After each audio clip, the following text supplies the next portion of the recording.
Good afternoon and welcome to the Midday News. Here's what we have in the bulletin. Police vehicle shortage affecting crime efforts in Manchester. Children's advocate urges policymakers to increase age of consent. And later in sports, world champion Sharika Jackson headlines 5 Jamaicans down to compete in Monaco Diamond League. I'm Shane Masters and here are the details. Operators of Norman Manley International Airport says this morning's outage did not have any major impact on its operations. Speaking at a press briefing a short while ago, officials say the outage resulted from routine maintenance. They reject suggestions airlines were taken off guard. The planned activity is a routine activity which is carried out from time to time at the airport. And as we always do, we sent out an information bulletin on the 14th of July to all our stakeholders.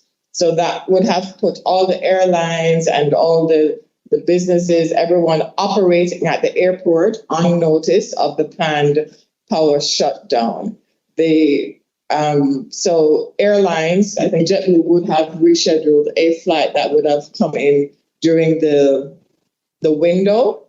However, the passenger communications typically are handled by the airlines. We communicate with the airlines. Our partners, the Jamaica Constabulary Force, were also on hand. They were managing and monitoring the traffic flow to the airport out on the Palisados this morning. The Manchester Municipal Corporation is calling on the Ministry of National Security to address the shortage of police service vehicles in the parish. Concerns were raised about the police's ability to efficiently respond to reports of crime in the parish at the recent municipal meeting. Councillor for the Poorest Division, Claudette Morant-Baker, said the matter needs to be addressed urgently as criminals frequent the parish due to its central location and its easy access to other parts of the island. Manchester on a whole is a through road. From every angle you take it. It is. So migrating criminals. And also the Boxside roads are easy access and fast moving access for these criminals. Mayor of Mandeville, Donovan Mitchell, said a letter will be sent to the ministry.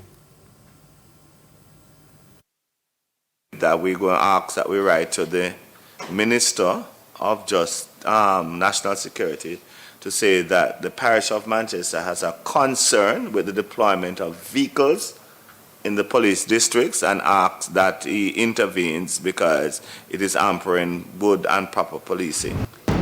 Residents of White Horses in St. Thomas are furious this afternoon over how work on the Southern Coastal Highway Improvement Project is being carried out, especially with important infrastructure such as electricity and water mains. The residents complain that the base of the poles are being dug up and left hanging in the path of the roadway while expansion work is being carried out. They allege a woman who was driving a tractor recently was injured when a light post fell on her. But power provider JPS is refuting the claim, arguing that the woman crashed into the pole, which broke and then fell on the tractor. The woman, TVJ News understands, was taken to hospital. But despite the varying accounts of the incident, residents are furious. Tell one in this step, me say, you might make road, then light post should have moved before the road start. Long time before road start. Missy so, me Douglas Bryan pan this as it so. And my it drop pan. In that tractor could have killed her. They blame the JPS man them cause they now move the post them and they might dig up the road. Dig away the foot tire light post, back up whole heap of dirt there and now the rain come and wash the dirt. But the light was gone.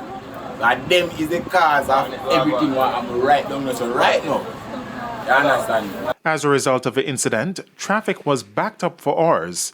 Mayor and Councillor for the White Horses Division, Hubert Williams, says the contractors of the highway project are to be blamed. The contractors need to step up on their safety measures. And if they don't, we can easily have a few life loss. Because all of that yesterday could be easily avoided if safety measures were taken into consideration. And We have to protect lives. We need the highway, but we have to protect lives. In the meantime, JPS says up to this point, it has not received a request for the pole in question to be removed. It, however, noted that the foundation for the pole had been compromised by workers employed to Stanley Jamaica Engineers, which is contracted by the National Works Agency. JPS says while it has an excellent working relationship with the NWA, the project manages Stanley Jamaica Engineers and China Harbor Engineering and have been meeting weekly to facilitate the timely removal of poles for the project. This pole was not identified and requested to be moved. It says for a pole to be removed, a request must be made and a mutually agreed timeline established for its removal. There's another push for the country's age of consent to be raised to 18. Children's advocate Diane Gordon Harrison says the revision would bring it on par with the Child Care and Protection Act, which defines a child as any person under the age of 18 years. While acknowledging that raising the age of consent is not a silver bullet to the issue of teenage pregnancy, Mrs. Gordon Harrison notes it's a measure which can help in the reduction of the cases. She, however, noted that her proposal will not criminalize consensual sex between teenagers within the same age range. The raising is not to criminalize children who are experimenting with sex. The raising is to address the predatory and exploitative behavior of perpetrators who are really sullying children's innocence and children's inexperience and vulnerability. And so what we would be saying is that once you raise, at the same time have the close-in age exception, but it would not be a court matter, it would more be a social, sexual, reproductive health kind of matter. But Mrs. Gordon Harrison says that there's already been opposition to the suggestion. The major issue for policymakers, she notes, is the sexual and reproductive health aspect. Some proponents of that view have said that if you increase the age of consent from 16, you're still going to have, teenagers with hormones flying all over the place and still experimenting with sex. And if the age is raised, it means that it prevents them from having liberal access to sexual and reproductive health information. And the other major pushback is the fear that the system, as in the police and justice system, would be overburdened with increased cases. An appeal is again being made for more attention to be given to the care of the island's elderly community. Medical doctor and Jamaica's resident aging expert, Professor Denise Eldemar-Shearer, says healthcare services need to be more than just treating diseases. Poverty and lack of support are just two factors being listed as causes of health deterioration in elderly men and women. According to medical doctor Professor Denise Eldemar-Shearer, ignorance to useful health information is another element. She said one of the most common diseases plaguing the country's seniors is dementia. However, there is a way to address it. And in Jamaica, a third of our dementia is related to hypertension and diabetes. We can therefore reduce it. Do you hear what I said? But back we go to life course. Because for you to reduce the dementia at age 70, you have to have better managed the hypertension at 40, the diabetes at 40. So again, life course. And again, the importance of getting the men to come for their checks. Professor Eldemar-Shearer also made an appeal to families who care for their elderly relatives. She urged them to be on the lookout for various signs as diseases present differently in older people. Older people don't get fevers. Older people often don't have coughs. The major presentation of an upper respiratory tract infection or a UTI is increasing confusion. Do not ignore increasing confusion. Families don't know, bring them to the doctor. The aging expert is also calling for legislation to be implemented to protect the rights of seniors when being treated in the health care system. And the fact that there are countries that have signed the ventilator based on age. Problem with that as well is that it's also present in some of our older people. So many older people say, no man, help the child first. but it's my age. No, I'm not going to the doctor. I must expect X or Y. So ageism is not just at society level, it's also among our older people, and it needs education. We also need legislation to combat this, again, the rights issue. And it's time for a break here on the Midday News, but stay with us, more stories when we return. Welcome back to the Midday News. To a story TVJ News has been following since last September, Adriana Leng, the only survivor of a fire that claimed her 3 younger brothers' lives, reached a special milestone earlier this week, her 14th birthday, and the TVJ News was there with her. Krista Campbell continues to track her progress. 10 months ago, many thought this day would not come, and it almost didn't. But on Monday, July 17, 2023, Adriana Leng celebrated her 14th birthday. I'm very happy for today because I actually get to see another birthday. Perhaps equally excited is her dad, Adrian Leng, who's seen her through some touchy moments, from the time of the fire which claimed Adriana's 3 younger brothers' lives and left her with third-degree burn over most of her body, to months of surgeries, amputation of her left leg, and rehabilitation. As they enjoyed her birthday lunch at the KFC in Santa Cruz, St. Elizabeth on Monday, Mr. Leng explained the bittersweet moment.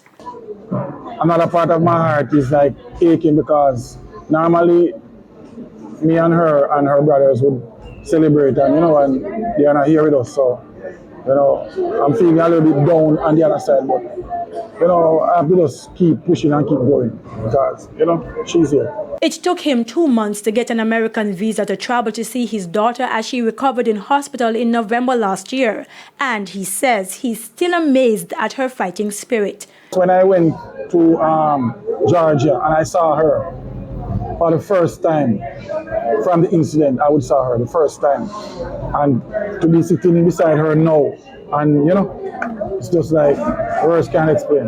When she came, she was septic. She was infected really badly, and also her, as you all know, her left leg was amputated because it was dead, basically below the knee. But Adriana has been recovering well and even completed her first term in the second form at Magotty High School in St. Elizabeth. She loves school. Yeah, she loves school. Because even when we back over in Boston and she would like, Daddy, I want to go, I want to go to school. I was saying, think you're ready yet, But she said, yeah, I'm ready. So, she fits in right. Krista Campbell, TVJ News. And it's now time for the Business Minute. Robert Almeida has been appointed Interim Chief Executive Officer of the NCB Financial Group, while Malcolm Sadler has been appointed Interim Group Chief Financial Officer. The appointments are, however, subject to regulatory review. Seasoned banker Bruce Bowen is to serve as a special advisor to the Interim Group CEO, Mr. Almeida. In a release this morning, the Board of Directors of the NCB Financial Group expressed confidence in the men to provide stability and strategic direction. Mr. Almeida and Mr. Sadler have a combined 35 years in the financial sector. This is the latest in the developments surrounding the ongoing restructuring within the NCB Group. Further afield, leading artificial intelligence companies are committing to new safety procedures. It's part of a voluntary pledge as Congress and the White House develop comprehensive regulations for the growing industry. 7 companies have agreed to put new AI systems through outside testing before they are publicly released. AI-generated content will also be clearly labeled to help combat fraud and misinformation. The companies that have signed on include Microsoft, Google, Amazon, Meta, OpenAI, Anthropic, and Inflection. And that's it for the Business Minute. Time now for the top regional and international stories. In the region, more than 100 Haitians and Cubans have been repatriated by the United States Coast Guard following 3 interdictions. 89 people were returned to Haiti and 54 to Cuba after they entered the country illegally. Officials say the Homeland Security Task Force will continue to maintain a presence both in air and sea to detect and deter migrants from attempting to unlawfully enter the U.S. On the international scene, a tornado tore through a Pfizer pharmaceutical manufacturing facility in North California in the U.S. yesterday. The company says the facility is one of the largest sterile injectable sites in the world, supplying more than a quarter of U.S. hospitals. Experts say the damage could lead to shortages on the heels of a historic nationwide drug shortage already being experienced in the country.